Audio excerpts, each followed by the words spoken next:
Welcome back. And guess what? We had to trash the old stairs. They're done. Couple problems we had with these, and as we were running them through the surface planer, the wood started flaking away. That's a big issue. And found a few staples in there, no problem, got rid of those.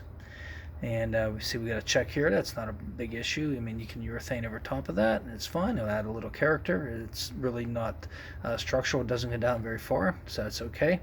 With the nail holes, that's okay because we have a little bit of staining around there. Adds to the patina of the wood. The real problem is that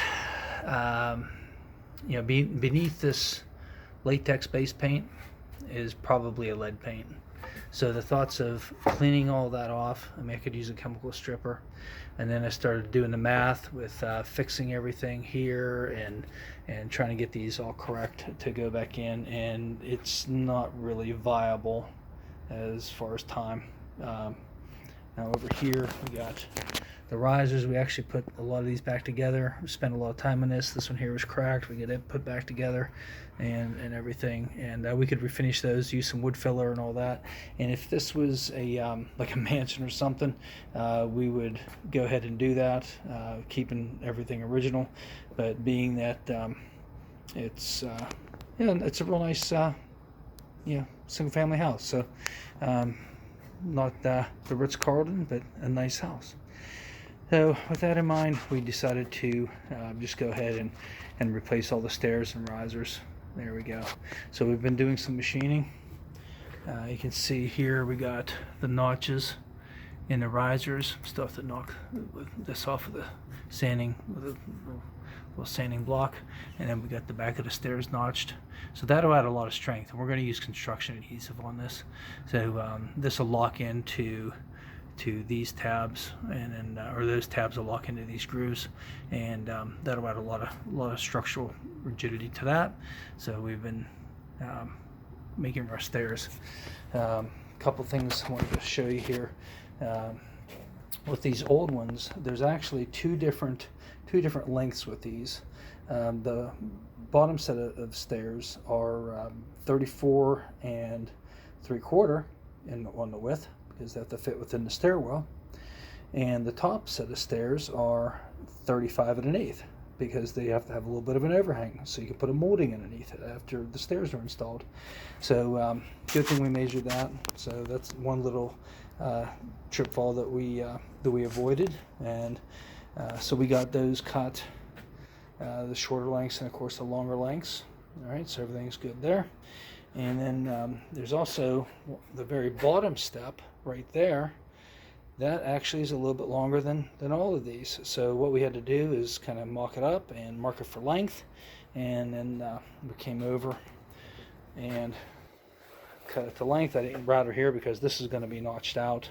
But I did router this edge here. So what we tried to do is create like a nice rolled factory edge on that, and we're very nearly done with that. Just a little bit more touch up with the sanding block and we'll be okay. So how I made this here, let's grab this. Used 1/2 inch, I think this is a 1/2 inch or a 3/4, I think this is a 3/4 inch roundover bit. And so what we do is we just use a portion of the bit. Come on, focus up there. And we set it here and rotate the carbide tooth. This isn't plugged in, by the way. So rotate the carbide tooth so that it rides right on the edge of the wood, and bring it up, and then we unlock this, and we use the micro adjuster to kind of move the base, move the motor with the bit up and down until we get where we can match this profile. And of course then we came around and routed that edge. It came out really good. And so we got that done, and we'll measure that and mark that on site for the notch and everything, and we'll do that in short little increments, so that way it's always a lot easier to cut more off than it is to put more on. So we got one more stair tread over here, and you notice with these stair treads they have some good areas and some areas that maybe aren't so good. and that can add a little bit of character to the stairwell. That's fine. And we got the back side here. We designated that as the back side, and with the length and everything, I'm actually going to be cutting this off. This is the last one to be cut, and this is for the upper section. So thought about leaving that in, but that is a little rough. I can just feel it with my finger, and so we're just gonna get rid of that. And what else? There's extensive use of the dado blade to make the notches for these, and I think we're doing good. So this is what we're using. Now the risers, this stuff, just 3/4 birch plywood, and that'll be plenty strong enough, especially with the glue. In fact, it might even be stronger than the regular wood.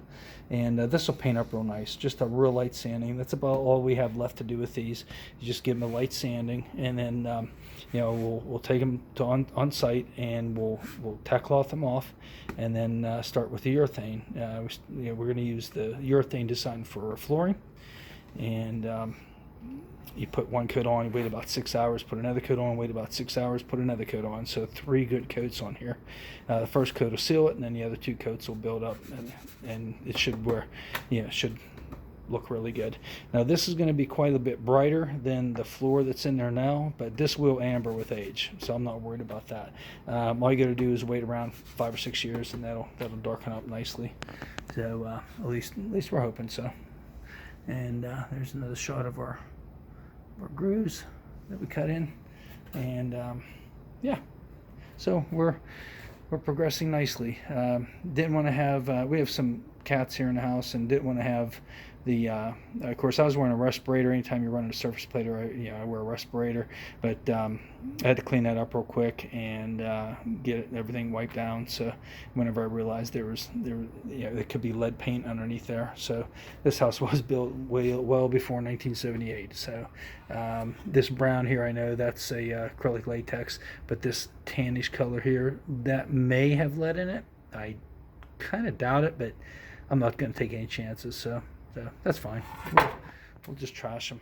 I feel bad, but when all things are considered, the amount of time and effort, these here are going to be a lot easier to put in. So yeah. Oh, here, let me show you. We use the router there, and then to get our contour and our transition, just knocked any of the high spots off with this little Stanley block plane this way, like that, and then did the final touch up with, and you can see not even very much. Didn't even have to do very much after the surface plane, and just kind of make that transition between the straight part here and the curve, make it nice and smooth, and maybe just touch that up just a little bit more, but it's looking pretty good. So we'll use the random orbital sander and give these good sanding, and then we'll be able to install them, and we'll show you a video on that. I have some ideas on how we can make a kind of a pseudo stringer for the center of the stairwell, where we won't have to worry about it bending and creaking or anything like that. And it's going to be pretty simple, very strong, and I'm looking forward to showing you that. So make sure you tune in, like and subscribe, ring the bell so you can be notified next time we do a video. See you next time.